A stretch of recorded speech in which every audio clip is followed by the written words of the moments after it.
الشيطان الرجيم بسم الله الرحمن الرحيم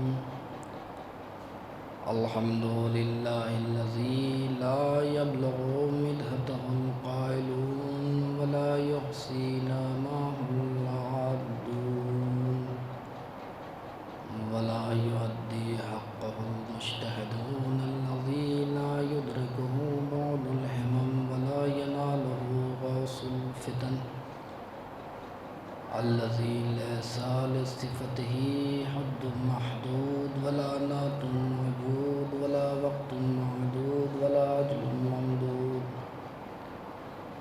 فطر الخلائق بقدرته ونشر الرياح برحمته وابتدى بالصخور ميدان أرضه والصلاة والسلام والتحية والإكرام على السيد أصل ما في الوجود سر الله في كل موجود نقطة دائرة الوجود صاحب لواء الحمد والمقام المحمود مولا ومولى الثقلين جد الحسن والحسين بالقاسم محمد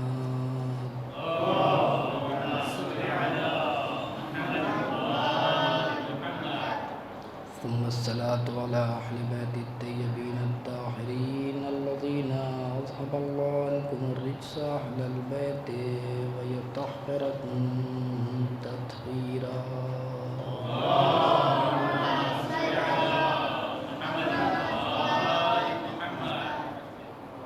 لا سيما بقية الله الأعظم روحي وأرواحنا له الفداء ولعنة الله على أعدائهم أجمعين من يومنا إلى قيام يوم الدين أما بعد فقد قال الله تبارك وتعالى في كتابه الكريم وهو أصدق الصادقين وقوله الحق بسم الله الرحمن الرحيم من عمل صالحا وهو مؤمن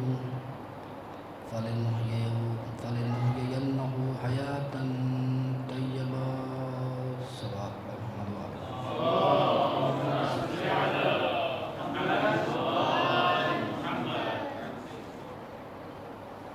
عزیزان محترم، شب شہادت جناب زینب سلام اللہ علیہ اسوہ صبر و وفا، سب سے پہلے اس مناسبت سے آپ حضرات کی خدمت میں، خصوصی طور پہ امام زمانہ کی خدمت میں، مراجع کرام کی خدمت میں تسلیت عرض کرتے ہیں۔ عزیزان محترم، چونکہ ماہ رجب کا مہینہ اور آج نیمہ ماہ رجب ہے، ایک دو جملے اسی حوالے سے پھر انشاءاللہ جناب زینب کے حوالے سے تھوڑی سی مختصر گفتگو کروں گا۔ سب سے پہلے اس شب کے بارے میں کہ آج جو شب ہے، شب نیمہ رجب، میں نے پرسوں کی محفل میں بیان کیا تھا کہ 13، 14 اور 15 رجب کی، شعبان کی اور رمضان کی، یہ دن بہت زیادہ اہمیت کے حامل ہیں، خصوصاً ان کی راتیں شب قدر کو ہٹا دیا جائے تو اس رات یعنی 13، 14 اور 15 رجب، چاہے شعبان کا ہو یا رجب کا ہو یا رمضان کا ہو، اس سے بہتر کوئی رات اور دن نہیں ہے فضیلت کے اعتبار سے نیمہ ماہ رجب۔ اسی لیے علماء نے آج کے دن کے حوالے سے جو آج کی شب ہے، اس کو کیا کہا ہے؟ شب غفیلہ۔ شب غفیلہ کہا ہے کیوں؟ غفیلہ ہے غفلت سے، کہ چونکہ انسان کو آج کے دن کے حوالے سے جو برکت ہے، جو انسان حاصل کر سکتا ہے آج کے دن، اس سے انسان غافل ہے، اس کی اہمیت کا اسے اندازہ نہیں ہے کہ آج کا دن کون سا دن ہے، انسان کیا حاصل کر سکتا ہے۔ یہ کہا جاتا ہے کہ ہو سکتا ہے کہ ایک انسان لمحوں میں جہنم سے جنت کا سفر کرے، لیکن کب طے کرے گا؟ جب اس میں ظرفیت ہوگی تب۔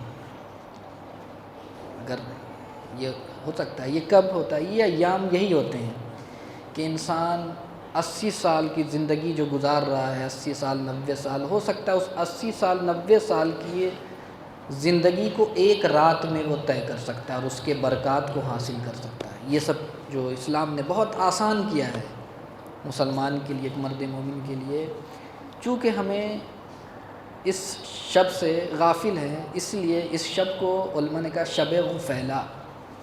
ہمیں نہیں معلوم کہ اس کی عظمت کیا ہے، اس کی برکت کیا ہے، اسی لیے آج کی شب کے حوالے سے آپ دیکھیں، اگر کتاب مفاتیح الجنان میں اعمال کے حوالے سے مفصل اعمال ہیں، خصوصاً اس شب کے حوالے سے شب بیداری آج مستحب ہے کہ انسان اس شب کو احیا کرے، جیسے شب قدر کے لیے ویسے آج کے شب کے لیے بھی ہے، جس میں سب سے اہم اعمال کیا ہے؟ وہ ہے زیارت امام حسین، اور خصوصی طور پہ یہ بھی ہے کہ آج کے دن کے لیے انسان نماز زیارت امام حسین، ایک مخصوص زیارت ہے آج کی شب، اس کو انسان پڑھے۔ اور یہاں پہ آپ نے غور کیا ہوگا کبھی کہ دیکھیں جتنی بھی ہمارے یہاں مناسبتیں ہیں، اس میں ہر جگہ تقریباً یہ ہے کہ زیارت امام حسین پڑھو، ہے یا نہیں؟ وہ بھی غور کیا کیوں؟ دیکھیں عید آئی، کیا ہے؟ زیارت حسین پڑھو، بقرعید آئی، زیارت حسین پڑھو، جو بھی شب جمعہ آئی زیارت حسین پڑھو، نیمہ شعبان آیا زیارت امام حسین پڑھو، جتنی بھی آپ مناسبت اٹھا کے دیکھیں زیارت امام حسین پڑھو۔ آخر وجہ کیا ہے؟ کبھی سوچا ہے آپ نے؟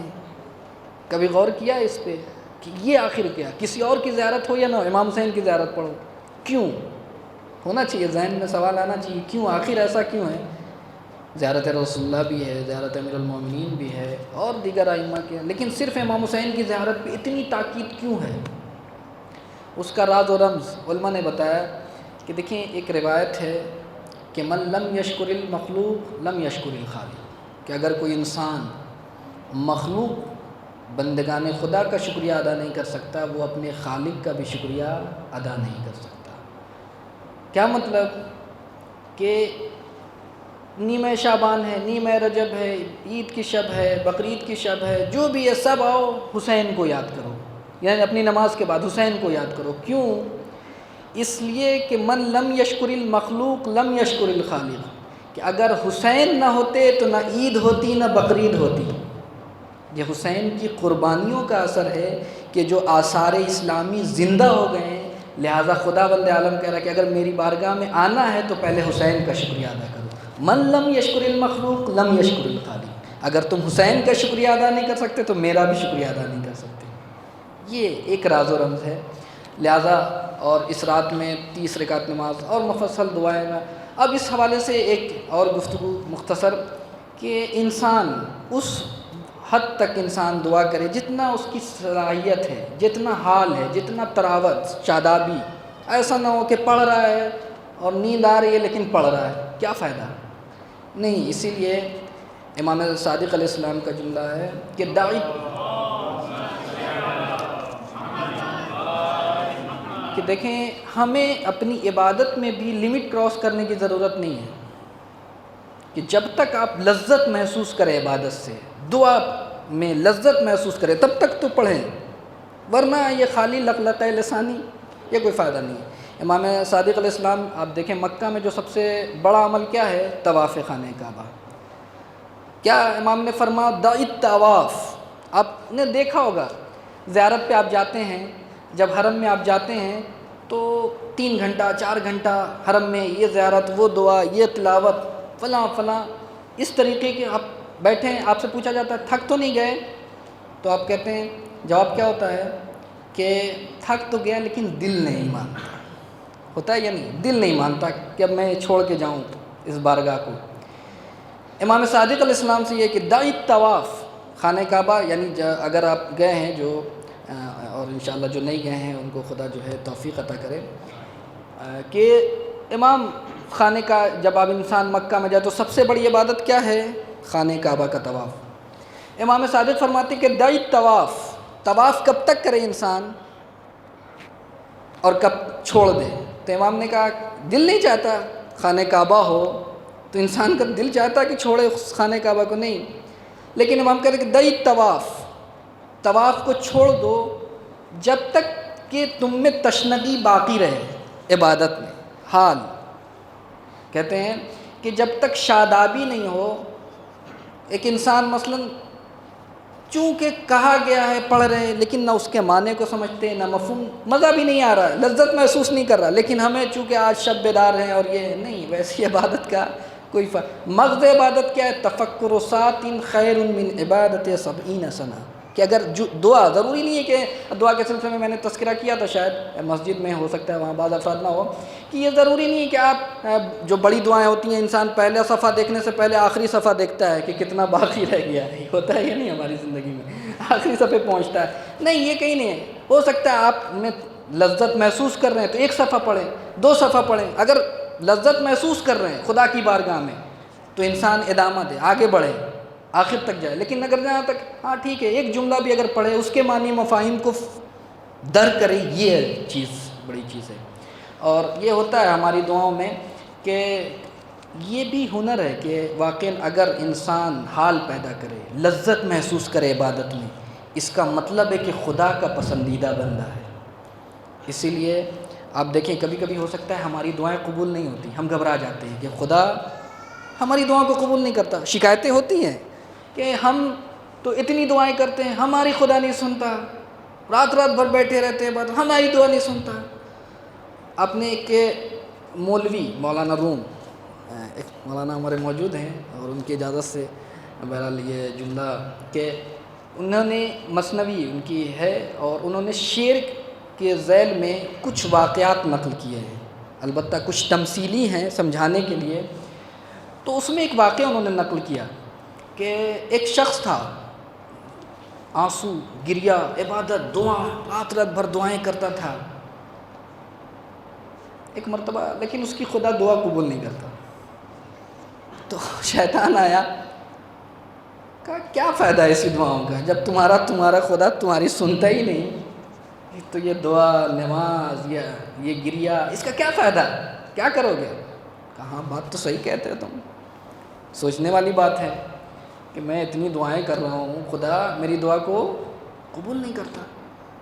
پھر اس کے بعد چھوڑ دیا, نماز, روزہ, اشک, گریا سب چھوڑ دیا. ایک دن سویا تو جناب خضر کو خواب میں دیکھا. جناب خضر آئے, کہا کہ تم نے کیوں چھوڑ دیا دعا کرنا, گریا وزاری کرنا خدا کی بارگاہ میں, کیوں چھوڑا, کیوں ترک کیا؟ کہا کرتا, میں کیا کرتا, خدا میرا سنتے ہی نہیں, میری آواز پہ لبیک ہی نہیں کرتا, میری دعاؤں کا جواب ہی نہیں دیتا.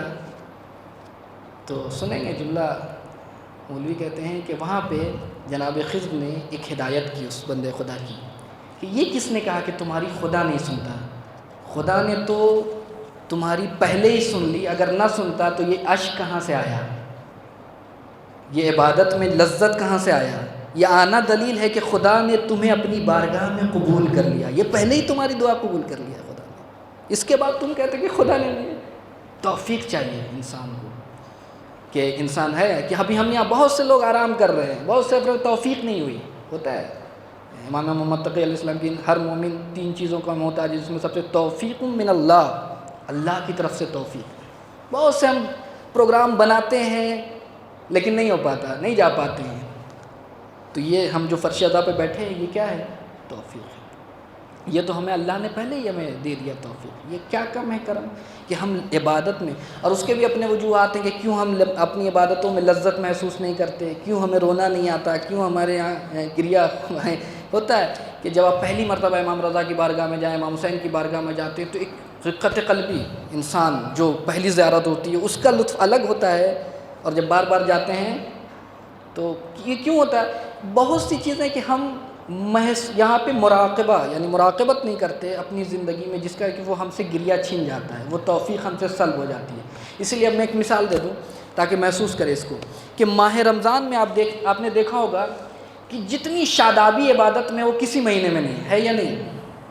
آپ دیکھیں انسان دعاؤں کی طرف بھی راغب ہے، نماز کی طرف بھی راغب ہے. کیوں ہے ایسا؟ کیوں ہے؟ اس لیے کہ دن بھر جو ہے اللہ کے حکم پہ اس نے عمل کیا ہے. جن چیزوں سے اللہ نے منع کیا ہے اس چیز سے رکا ہے، لہذا اس کا قلب آمادہ ہے کہ اب خدا جو بھی حکم دے گا ہم اسے قبول کریں گے. ان واجب جو اس کے لیے جائز ہے اس لذتوں کو خدا کے حکم کی بنیاد پہ چھوڑا ہے. تو یہ ایک عادت بن گئی کہ جب خدا کی دی ہوئی جو جائز لذت ہے اس کو خدا کے حکم کی وجہ سے ہم نے چھوڑ دیا دن بھر، تو یہ عادت بن گئی کہ اب وہ محرمات الہی جب ہمارے سامنے آئیں گے تو اس کو انسان. اسی لیے میں نے اس دن ذکر کیا تھا کہ ماہ رجب یہ نہیں ہے کہ آپ کیا کر رہے ہیں کیا نہیں کر رہے ہیں، سب سے اہم چیز ہے کہ اس میں آپ کو وہ محرمات الہی ان کو انجام نہیں دینا ہے. وہ جو ریڈ لائن ہے خدا کی طرف سے اس کو چھوڑنا، یہ ہے رجب اور شعبان مقدمہ ہے.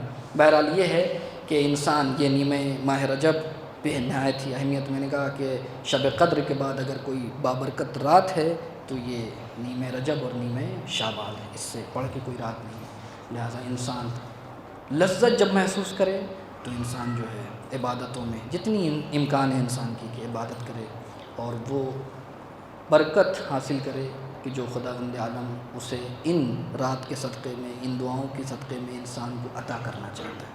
یہ ہے گفتگو کا پہلا مرحلہ. اب دوسرا مرحلہ جو مناسبت کے وجہ سے میں نے جس آیہ کریمہ کی تلاوت کا شرف حاصل کیا کہ پروردگار عالم نے آواز دی کہ من عمل صالحا، کہ جو بھی عمل صالح کرے گا، من ذکر و انثی، یہاں پہ کوئی قید و بند نہیں ہے کہ اگر مرد کرے گا تو ہم اس کو 2 گنا دیں گے، عورت کرے گی تو نہیں اسے ہم کم دیں گے. نہیں، من ذکر و انثی، جو بھی عمل صالح کرے گا. شرط کیا ہے؟ وہو مومن، کہ وہ صاحب ایمان ہو. تو ہم اس کو فلنحینہ حیاتا طیبہ، یہ حیات طیبہ عطا کریں. اس ذیل میں نے ذکر کیا کہ جناب زینب سلام اللہ علیہ کی اگر زندگی کو دیکھا جائے تو ایک عبارت ہے مرحوم مامقانی کی. ان کی ایک کتاب ہے کتاب رجال، تقریباً اگر ابھی اس کو چاپ کیا جائے، جو طریقے سے چاپ کیا جا رہا ہے 80 والیوم میں ہو سکتے ہیں. اس کے جو نئی چاپ جو آئے گی اس میں تمام اہل بیت کے حوالے سے ذکر کیا ہے، جو خاندان اہل بیت ہیں، جو علماء، جو ان کے اصحاب ہیں، ان کے بارے میں، اصحاب رجال کے بارے میں تذکرہ کیا ہے. وہاں پہ جب جناب زینب سلام اللہ علیہ کے حوالے سے وہ جب نقل کرتے ہیں تو ان کی عبارت میں پڑھے دیتا ہوں کہ مرحوم امام مقانی فرماتے ہیں کہ زینب وما ادراک ما زینب. سورہ قدر جب پڑھتے ہیں تو کیا کرتے ہیں؟ انا انزلناہ فی لیلۃ القدر وما ادراک ما لیلۃ القدر. تم لیلۃ القدر کی تمہیں معرفت کہتے ہیں؟ وہی کہتے ہیں، یہی عبارت بیانی لے کے آئے. کیا علامہ امام مقانی کیا کہتے ہیں؟ زینب وما ادراک ما زینب، اور تم کیا جانو، ابھی تمہاری عقل اس بلندی پہ نہیں پہنچی کہ زینب کی معرفت حاصل کرو. وہی جو میں نے کہا کہ زینب کون ہے؟ ثانیہ زہرا کہا جاتا ہے نا، ثانیہ زہرا. جناب فاطمہ کے بارے میں کیا کہا جاتا ہے کہ لأنہ فتنوا عن معرفتہا. جناب فاطمہ کو فاطمہ کیوں کہا جاتا ہے؟ ایک روایت کی روشنی میں یہ ہے کہ چونکہ پوری مخلوق ان کی معرفت سے قاصر ہے. جیسے شب قدر اسی لیے تمثیل میں بیان کیا جاتا ہے، اور روایت میں بھی ہے کہ فاطمہ زہرا کون ہے؟ شب قدر کے مانند ہے، کہ جیسے اس کی قدر و قیمت کا لوگوں کو معلوم نہیں ہے، غافل ہے انسان، ویسے ہی جناب زہرا سلام اللہ. اور زہرا سلام اللہ علیہ کی ثانی کون ہے؟ جناب زینب. اسی لیے یہ عبارت ہے. کیا کہتے ہیں؟ زینب وما زینب وما ادراک ما، تم کیا جانو کہ زینب کیا ہے. اس کے بعد جو عبارت نقل کرتے ہیں یہ ہم اور آپ کیا سمجھیں. واقعا علامہ مامقانی جیسی شخصیت کہتے ہیں کہ ولو قلنا باسمتہا، زبان میں ترجمہ کیا کروں، ولو قلنا باسمتہا، اگر ہم یہ کہیں کہ آپ عصمت کے درجے پر فائز تھیں تو لم یکن لاحد ان ینکرا، تو کوئی بھی ایسا نہیں ہے کہ جو اس بات کا انکار کر سکے. اب اس سے بڑی فضیلت کوئی ہو سکتی؟ کوئی ایسا نہیں ہے. اب یہاں پہ تھوڑا سا یہ نہ ہو کہ عصمت کے اس میں دائرے میں تو صرف 14 افراد نہیں، عصمت کے بھی بہت سے رتبے ہیں، درجہ بندی ہے. اسی لیے جناب عباس اور جناب زینب سلام اللہ علیہ کے حوالے سے جو علماء نے تعبیر استعمال کیا کہ یا تو اس معصوم کہا جائے، اگر نہیں کہہ سکتے ہو تو کوئی گناہ دکھاؤ ان کی زندگی میں، کوئی گناہ نہیں ملے گا. تو اس لیے ایک جملہ بڑا احتیاط سے استفادہ کیا، تالی تلو معصوم، کہ جو عصمت کبریٰ پر تو فائز نہیں ہے لیکن معصوم سے ملی ہوئی شخصیت ہے. اس لیے کہ شاعر نے بھی کیا خوب کہا کہ چادر تطہیر تھوڑا اور بڑھ جاتی اگر ایک سرا زینب پہ ہوتا ایک سرا عباس پر.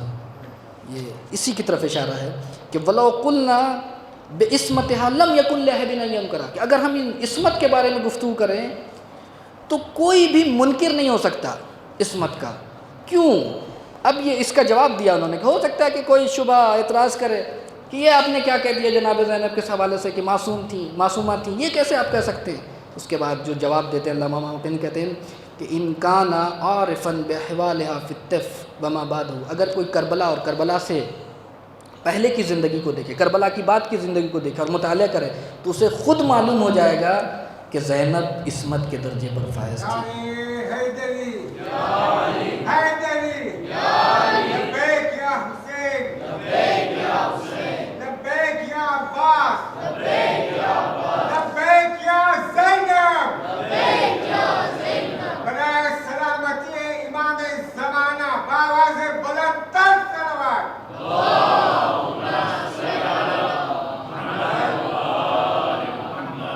اور اس کے بعد اور عبارت آگے ہے کہ بیان کرتے ہیں کہ ایسا کیوں نہ ہو، اس لیے کہ اگر اس منزل پہ نہ ہوتی، اس عظمت کی مالک نہ ہوتی تو وہ جو امانت امامت ہے، سید سجاد بیمار تھے، وہ کس کے حوالے کیا ہے؟ جناب زینب کے. اگر اس عظمت کی حاملہ نہ ہوتی تو کبھی امام حسین امانت امامت کو جو ہے جناب زینب کے حوالے نہیں کرتی کہ آپ اس کو لیں اور اس کے بعد امام سجاد تک پہنچائیں.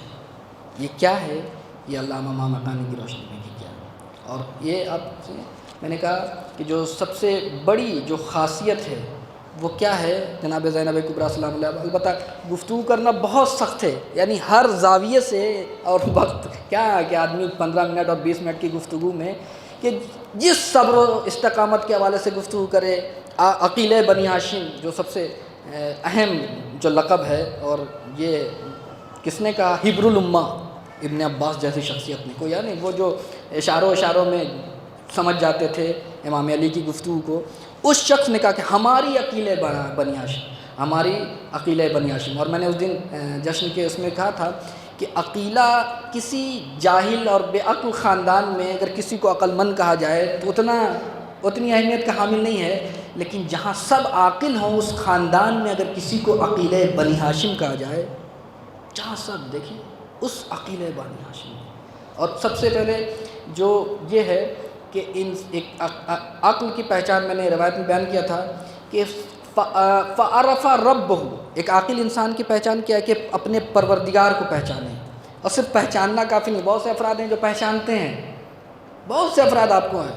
یا امام علی کی شخصیت کو آپ دیکھیں، بہت سے افراد ہیں جو پہچانتے ہیں لیکن مرحلے عمل میں وہ شیعہ نہیں ہے.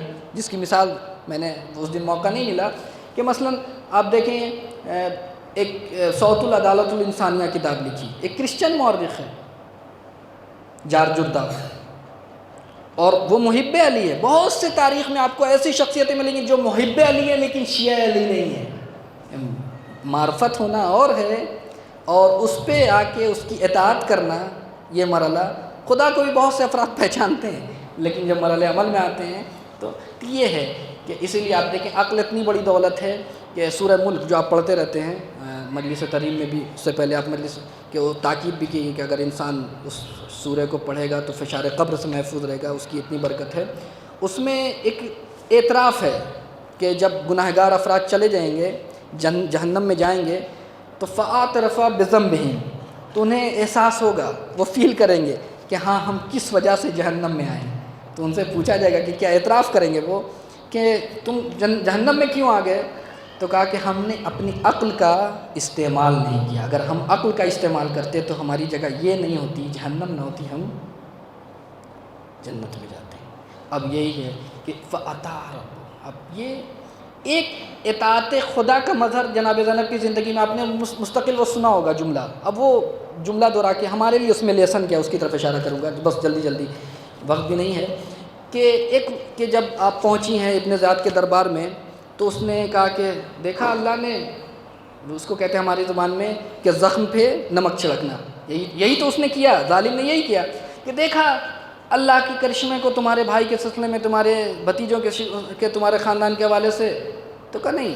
اب یہاں پہ جو عرفانی جواب دیا ہے، اور یہ کوئی جواب نہیں دے سکتا تھا، یہ علی کی بیٹی ہی جواب دے سکتی تھی، چونکہ علی کی زینت تھی، اور یہ تاریخی جواب، عرفانی جواب کہ ہم اور آپ واقعاً کہ ما رأیت منہا الا جمیلا، ہم نے کربلا میں خوبصورتی کے علاوہ کچھ دیکھا نہیں، کچھ نہیں دیکھا۔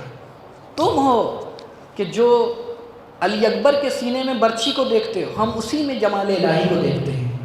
تم ہو جو علی اصغر کے گلے میں تیر کو دیکھتے ہو، ہمیں اسی میں جمال الہی خوبصورتی کو دیکھتے ہیں۔ ما رأیت منہا الا جمیلا، ہم نے کربلا میں خوبصورتی کے علاوہ کچھ دیکھا ہی نہیں۔ یہ کون جواب دے سکتا ہے؟ یہ ثانیہ زہرا جواب دے سکتی ہے، یہ بنت علی جواب دے سکتی ہے۔ اب آپ سوچیں یہاں پہ کہ کیا یہ جملہ جو زینب علیہ مقام نے ظالم کے دربار میں، اور کہتے ہیں کہ افضل جہاد کیا ہے؟ افضل الجہاد کلمت حق عند امام جائر، برترین جہاد، سب سے بڑا جہاد کیا ہے؟ حق بات کہنا۔ کس کے سامنے؟ اپنے بھائیوں کے سامنے، اپنے چچا کے سامنے، اپنے رشتہ دار کے سامنے، اپنوں کے سامنے نہیں۔ افضل الجہاد کلمت حق عند امام جائر، ظالم بادشاہ کے سامنے، بادشاہ اور اس کے بعد ظالم۔ آپ سوچیں، اور بڑے اطمینان سے یہ جملہ کا اب ہمیں سوچنے کی ضرورت ہے یہاں پہ کہ یہ جملہ صرف دہرانے کے لیے ہے مجلسوں میں اور اس پر خوش ہونے کے لیے کہ بی بی نے یہ کہا اور کوئی نہیں کہہ سکتا، ما رأیت الا جمیلا۔ آپ سوچیں ہم کہاں پہ ہیں؟ اور یہ کب کہا بی بی نے؟ کہ جہاں 72 کا غم دیکھ کے آ رہی ہیں، حسین جیسے بھائی کا غم دیکھ کے آ رہی ہیں، علی اکبر جیسے بھتیجے کا غم دیکھ کے آ رہی ہیں، قاسم جیسے بھتیجے کا غم دیکھ، عباس جیسے بھائی کا غم دیکھ کے آ رہی ہیں، 18 بنی ہاشم کا غم دیکھ کے آ رہی ہیں۔ ہمارے یہاں ایک مصیبت آتی ہے تو ہم شکوہ کرنے لگتے ہیں خدا کی بارگاہ میں، لیکن دیکھیں عرف ربہ فاتحہ، اطاعت کی منزل وہ ہے کہ کوئی بھی شکوہ نہیں کیا پروردگار سے کہ میرے خاندان پہ یہ ظلم ہوا، یہ صبر و استقامت کی مثال، رضا کی مثال۔ اور ایک حزب اللہ، ایک گروہ جس کو قرآن نے نقشہ کھینچا ہے کہ اس کی پہچان کیا ہے؟ کہ رضی اللہ عنہم ورضوا عنہ، کہ خدا اس سے راضی ہو اور وہ خدا سے راضی۔ ہماری زندگی میں رضایت ہے خدا سے؟ آج ہم پہ ایک غم اور مصیبت پڑتا ہے، ہم کتنے شکایت کرنے لگتے ہیں کہ خدا نے ہمیں یہ مصیبت دینا تھا، خدا ہماری نہیں سنتا۔ جناب زینب اتنا غم اٹھانے کے باوجود یہ رضا ہماری زندگی سے غائب ہو چکا ہے یا نہیں؟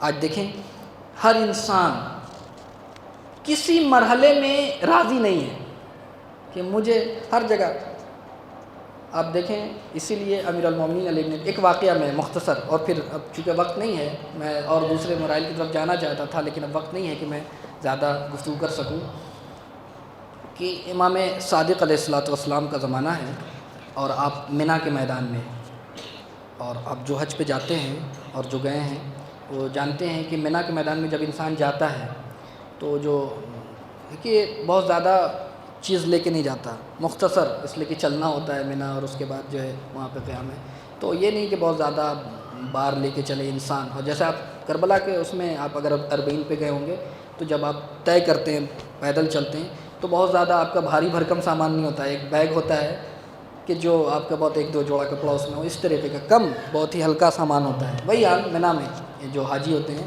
وہ جاتے ہیں تو امام کے سامنے، امام اصحاب کے ساتھ بیٹھے ہوئے، انگور رکھا ہوا ہے، اور ایک شخص آتا ہے کہ مولا مجھے پیسہ چاہیے۔ اب امام کے پاس کہا نہیں میرے پاس کچھ نہیں ہے کہ جو تمہاری حاجت کو ہم پورا کر سکیں۔ پھر امام نے انگور اپنے ہاتھوں سے اٹھایا، کچھ انگور کے گچھے اٹھایا اور اس کو دیا۔ اس نے کہا نہیں مجھے نہیں چاہیے، نہیں مجھے نہیں چاہیے۔ تو امام نے کہا اوصا اللہ، خدا وسعت دے تمہارے مال میں، جاؤ کوئی مسئلہ نہیں۔ وہ جانے لگا، پھر پلٹا کہ اچھا مجھے جو دے رہے تھے وہی دے دیجئے۔ دیکھیں ولی خدا سے اس طریقے سے بھی ہے کہ نہیں اب تو ہو گیا، میں اب امام نے منع کر دیا، اس کا مثلاً برتاؤ ایسا تھا کہ امام نے منع کر دیا۔ اس کے بعد جب وہ چلا گیا دوسرا شخص آیا،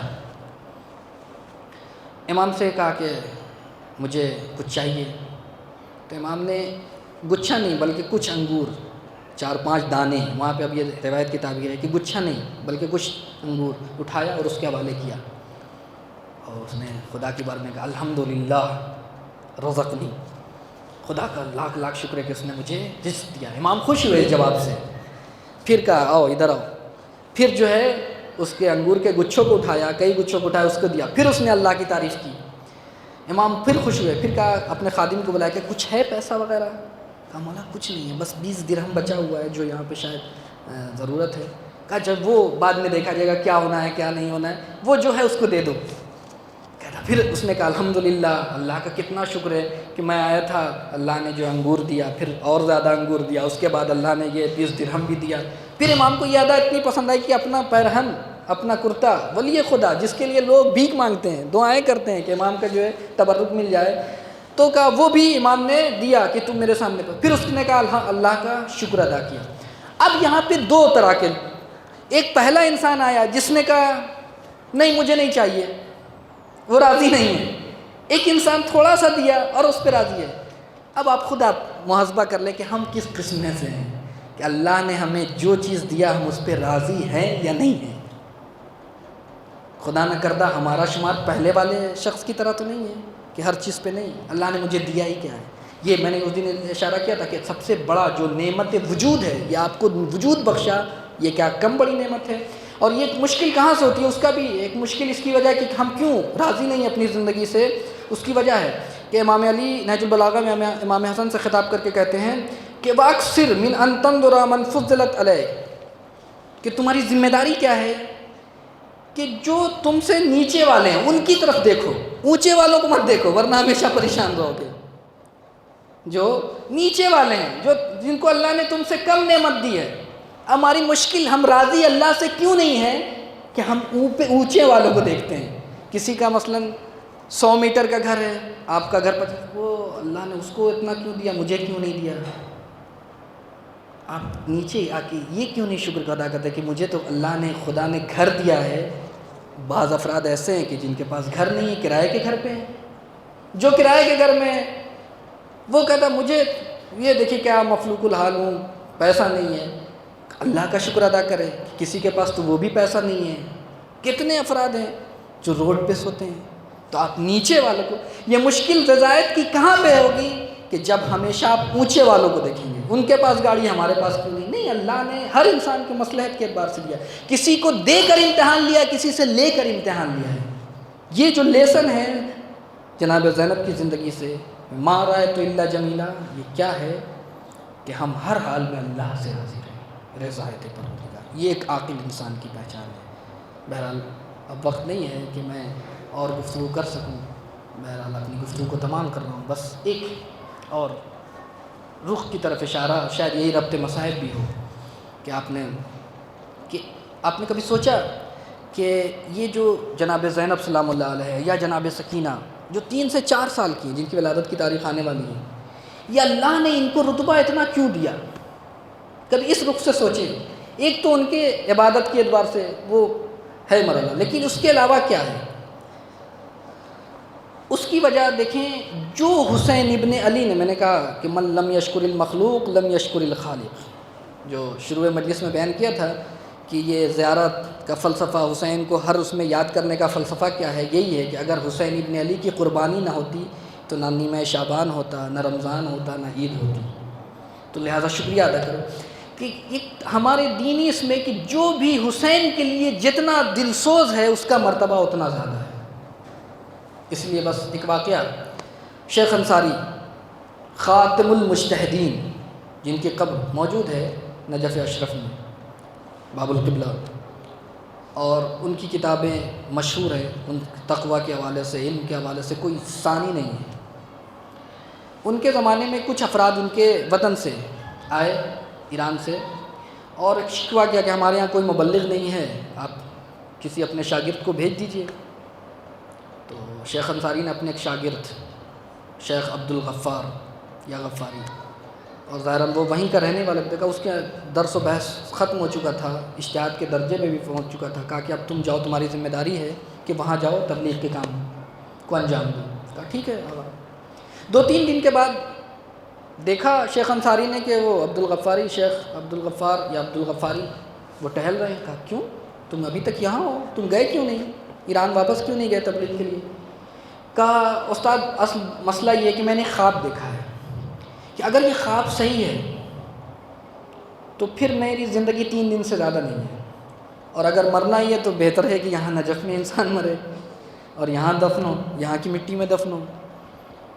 کہا خواب کیا ہے؟ کہ خواب میں نے دیکھا کہ میں سویا اور اس کے بعد عالم برزخ کو دیکھا کہ میں ایک بہترین باغ میں ہوں، ٹہل رہا ہوں. تو میں نے پوچھا کہ یہ کس کا ہے؟ کہا یہ تمہارا ہے اور تم 3 دن کے بعد یہاں آنے والے ہو. اس کے بعد پھر ایک اس باغ سے راستہ تھا دوسرے باغ میں، وہ دیکھا وہ میرا باغ اس باغ کے مقابلے میں بالکل چھوٹا، کچھ ہے ہی نہیں اس کے مقابلے میں، اس کی کوئی حیثیت نہیں، اتنا بڑا باغ تھا. تو میں نے پوچھا یہ کس کا باغ ہے؟ کہ یہ آپ کے استاد شیخ انصاری کا ہے. کہاں یہ ان کا حق ہے، تقوی کے لحاظ سے، علم کے لحاظ سے ان کا حق ہے کہ یہ باغ انہیں دیا جائے، مجھ سے زیادہ، بہت زیادہ. اس کے بعد ٹہلتے ٹہلتے پھر ایک باغ اس طریقے ایک اور دروازہ کھلا اور تیسرے باغ میں داخل، وہ اس سے بھی بڑا ہے، یعنی شیخ انصاری کے باغ سے بھی بڑا تھا، بہت وسیع و عریض کہ اس کے مقابلے میں ان کا بالکل باغچہ ایک چھوٹا باغ ایسا تھا. کہا یہ کس کا ہے؟ کہا یہ فاضل دربندی کا ہے.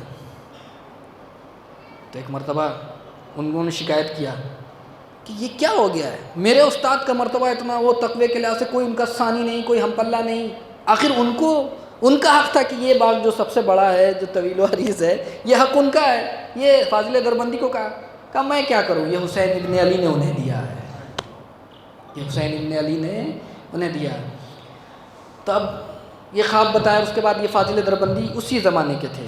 جب ان کو معلوم ہے کہ یہیں پہ گھر ہے، کہا یہ کیا کرتے ہیں، کیا دیکھیں کہ جو اللہ نے ان کو رتبہ دیا ہے، امام حسین نے وہ رتبہ دیا ہے، آخر یہ کیا ہے، ان کی زندگی میں کون سا عمل اللہ کو پسند آیا، امام حسین کو پسند آیا کہ جن کا ہمارے شیخ انصاری سے، ہمارے استاد سے، جو مجتہد وقت اور جن کے تقوی کے لحاظ سے، علم کے لحاظ سے کوئی ثانی نہیں، کوئی ہم پلہ نہیں، اس سے بھی بڑھ کے یہ کم کس نے دیا.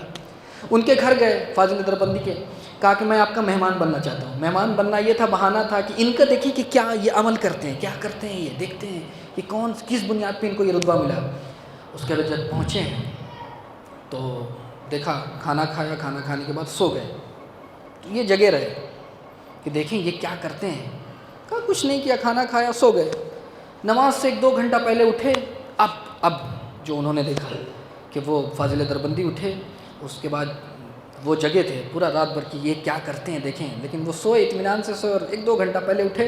اور اس کے بعد جب دیکھا کہ جب وضو کرنے کے لیے جا رہے ہیں تو ایک مرتبہ کہتے ہیں صلی اللہ علیہ یا ابا عبداللہ، اور ساروں قطار رو رہے ہیں. وضو کیا، ساروں قطار رو رہے ہیں. نماز پڑھی، نماز پڑھنے کے بعد زیارت عاشورہ پڑھا، زاروں قطار بے قرار امام حسین کے لیے. تب سمجھ میں آیا کہ جو حسین ابن علی کے لیے جتنا بے قرار ہوگا اس کا رتبہ اتنا ہی بڑا ہے. بس اسی سن یہ رتبے اب کربلا میں، اب زیارت نہیہ میں، کہ جو جتنا بھی حسین کے لیے بے قرار ہے اس کا رتبہ اس اللہ کی بارگاہ میں. زیارت نہیہ میں کیا فرماتے ہیں امام کہ لابکین علیک بدلت دوں، میں صبح و شام روتا ہوں، گریہ کرتا ہوں، خون کے آنسو روں گا. ولو عاقن الدہور، اے میرے جد، اے حسین ابن علی، زمانے نے ہمارے اور آپ کے درمیان فاصلہ ڈال دیا ہے، تو اس کی میں بھرپائی کیسے کروں، اس کا جبران کیسے کروں. یہ جبران اس طریقے سے کروں گا کہ میں دن رات روں گا، صباحاً مساءً، لا ابکین علیک بدل الدموع دما، میں خون کے آنسو روں گا حتی اموت. یہ جو زیارت کے جملے زیارت ہے، اتنا روں گا تاکہ مجھے موت آ جائے. یہ ہے بے قراری کی حد کیا ہے امام حسین پر کہ انسان اتنا روئے کہ اسے موت آ جائے. اب میرا ایک سوال کہ کربلا میں حسین ابن علی کے لیے سب سے زیادہ بے قرار کون تھا؟ کون تھا سب سے زیادہ بے قرار؟ 2 شخصیتیں ہیں جو حسین ابن علی کے لیے سب سے زیادہ بے قرار ہیں. ایک چاہنے والی بہن زینب ہے کہ جو اتنا بے قرار ہے، اور ایک ننھی سکینہ ہے. یہ رتبے ایسے نہیں ملتے. جو حسین کے لیے جتنا بے قرار، اس کے رتبے اتنا ہی ہے. اور عزیزو بے قراری کا عالم، عجیب بھائی اور بہن ہے عزیزو، نہ ایسا بھائی دیکھا نہ ایسی بہن دیکھا۔ اسی لیے روایت میں کہ جب ولادت ہوئی جناب زینب کی تو اتنا اس قدر گریا کر رہی تھیں کہ رسول اکرم نے ہاتھوں میں لیا، چاہا کہ خاموش کریں، خاموش نہیں ہوئی۔ امام علی کو سونپا کہ تم خاموش کرو، نہیں چاہ خاموش ہوئی۔ امام حسن کو دیا، فاطمہ الزہرا کو دیا، خاموش۔ ایک مرتبہ ننھا شہزادہ امام حسین آتے، اس کے والے کیا تم اپنی بہن کو اب روایت کہتی کہ جیسے آغوش حسین میں پہنچی ایک سکون محسوس کیا اور خاموش ہو گئی، نہ جانے کتنی محبت تھی۔ مرحوم محدث نوری ایک روایت کہتے ہیں کہ جو آپ نے سنا ہوگا کہ اب ایک ولی خدا ہو کے، ولی خدا حسین ابن علی، ہماری انتہا ہے کہ ہم دعا کرتے ہیں کہ اے کاش ہم امام زمانہ اپنی دعاؤں میں ہمیں شامل حال کر دیں، یہی تو دعا کرتے ہیں۔ لیکن ایک ولی وقت ہے جو زینب سے رخصتی کے وقت آتا ہے، اور ایک مرتبہ ایسا مرحلہ ہے کہ ایک مرتبہ رخصتی کے آخری کلمات ہیں کہ بہن جا رہا ہوں میں، سکینہ کا خیال رکھنا، سید سجاد کی ذمہ داری تمہاری۔ ایک آنی چٹان بنی ہوئی زینب حسین کے آخری رخصتی کلمات کو سن رہی ہے، جس میں ارتعاش ہے، نہ کپکپاہٹ ہے، نہ تھرتھراہٹ ہے۔ ارے جو حسین کے مقصد حسینی کو شام تک لے جائے اور اس کے ہدف اور مقصد تک پہنچا دے، اس سے زیادہ بہادر زندگی کوئی نہیں ہے۔ ایک مرتبہ حسین کے ہونٹوں پہ مسکراہٹ آئی، ایک مرتبہ باہیں گلے میں ڈال دیا، اے بہن زینب اب سنو میں اپنے لیے کرنا چاہتا ہوں، لا تنسینی فی نافلۃ اللیل۔ اے بہن زینب جب شام غریبہ آئے، اور شام غریبہ بڑی ڈراؤنی رات ہوگی علی کی بیٹی، لباس لٹ چکے ہوں گے، اور اس قافلے کی، اس لٹے ہوئے قافلے کی قافلہ سالار زینب تم ہوگی۔ اے میری زینب جب تم نماز شب کے لیے اٹھنا تو لا تنسینا فی نافلۃ اللیل، ارے اس بھائی کو فراموش مت کرنا۔ یہاں پہ محدث نوری کہتے ہیں کہ آخر حسین نے یہ وصیت کیوں کی زینب سے؟ کہتے ہیں دو وجہ ہے، ایک وجہ یہ ہے کہ عزیزو جب بھی روایت میں ایک روایت انہوں نے نقل کیا کہ جب بھی امام حسین رات کی تاریکی میں نماز شب کے لیے اٹھتے تھے تو زینب تکبیر کی آواز سنتی تھی اور زینب بھی اٹھتی تھی، جب تک کہ حسین کے چہرے کو نہ دیکھ لے، حسین کے چہرے کو نہ دیکھ لے نماز شب کے لیے کھڑی نہیں ہوتی تھی۔ یہ ایک وجہ۔ اور دوسری وجہ سنیں گے، دوسری وجہ یہ ہے کہ حسین نے اس لیے کیا، حسین جانتے تھے کہ جب میں شہید ہو جاؤں گا تو نہایت ہی سخت منزل ہوگی، ارے لباس لٹ چکے ہوں گے، اور زینب کو فرصت کہاں ہوگی مجھے یاد کرنے کی۔ اور یہ کبھی سکینہ کو سنبھالے گی، کبھی بیویوں کو بچائے، کبھی سید سجاد کو بچائے گی، اور اس کے بعد فرصت کہاں ہوگی؟ ارے مجھے اب وہ ایک نماز شب ہوگا کہ جہاں پہ یہ زینب مجھے یاد کرے گی، اے میری بہن زینب۔ ہاں یہی وجہ ہے کہ بس آخری مرحلہ ہے۔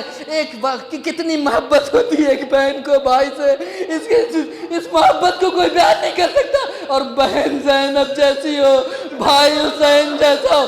بس ایک مختصر سا واقعہ کہ ایران میں آپ سنتے ہوں گے کہ جب شہداء آتے ہیں تو ان کا قبرستان الگ ہے۔ ایک قم میں بھی ایک قبرستان شہیدوں کے لیے کہ جو شہداء آتے ہیں ان کے جنازے جب آتے ہیں تو ان کو دفن اس قبرستان میں کیا جاتا ہے، کسی اور کو اس قبرستان میں، گلزار شہداء اس قبرستان کا نام ہے، وہاں پہ صرف شہداء کو دفن کرتے ہیں۔ ایک شہید کا جنازہ آیا، سنیں ایک شہید کا جنازہ آیا، ایک مرتبہ ایک بہن ہے اتنا مچل رہی کہ مجھے اس کے چہرے کو دیکھنا ہے، لیکن سب نے کہا نہیں تم جس کے جنازے کو نہیں دیکھ سکتی، نہیں اس کا اصرار بڑا، کہا نہیں۔ ایک مرتبہ لوگ آ رہے ہیں کیوں نہیں دکھانا چاہتے ہو؟ ایک مرتبہ جب مسئول دفن تھا اس نے کہا کہ کیسے دکھائیں، ارے اس جسم میں سر نہیں ہے، ارے ایک بہن کیسے، ارے ارے جب 11 محرم کو زینب جا رہی ہے، ارے سر اس طریقے سے، ارے اس جسم ناظرین میں سر نہیں ہے۔